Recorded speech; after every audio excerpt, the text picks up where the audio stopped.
প্রিয় শিক্ষার্থীবৃন্দ, আশা করি তোমরা সবাই ভালো আছো। আমি তোমাদের ক্লাস 9-10-এর 4.1-এর 16 নম্বর অঙ্কটি করে দেখানোর চেষ্টা করছি। অর্থাৎ কি দেওয়া আছে, যদি a two the power x সমান b, b two the power y সমান c এবং c two the power z equal to a হয়, তবে দেখাও যে x y z সমান 1।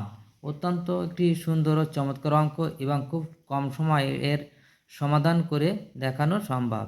এভাবে সমাধান লিখতে হবে বন্ধুরা, তাহলে অঙ্ক দেখতে একটু ভালো লাগবে এবং যারা এক্সামিনার আসে তারা অবশ্যই মন প্রাণ দিয়ে অঙ্কটি পছন্দ করবে। দেওয়া আছে কি আমাদের, সেটা অবশ্যই লিখতে হবে। দেওয়া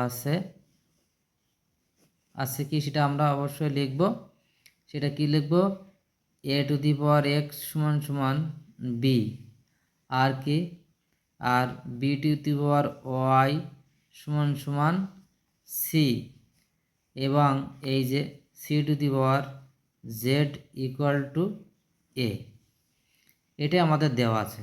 এখন এইটিকে যদি 1 নম্বর ধরি, এটা যদি 2 নম্বর ধরি, এটা যদি 3 নম্বর ধরি, তবে আমাদের অঙ্ক করতে অত্যন্ত সহজ হয়ে যাবে। এখন লিখতেই পারেন এখানে 3 নং হতে, এই 3 নং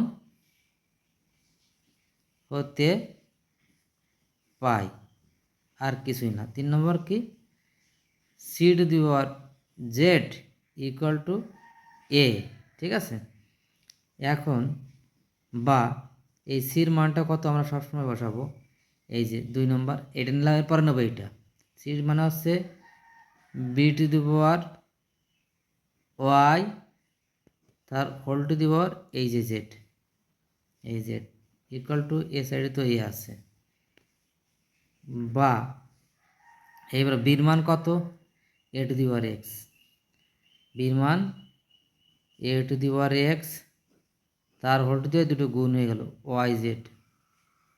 এই সাইডে কী থাকলো, এই সাইডে থাকলো হচ্ছে এ, বা A to the power x Y z, x Y z. এই সাইডে কী থাকলো, এ, এর পাওয়ার কিছু না থাকলে কত থাকে, 1 থাকে।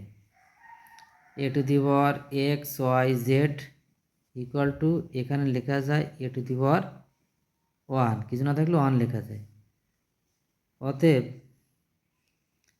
এই যে বেজ এক হয়ে গেলে পাওয়ারগুলো সমান হয়।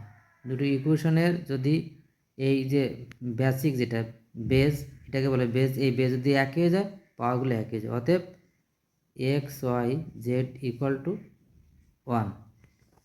So it.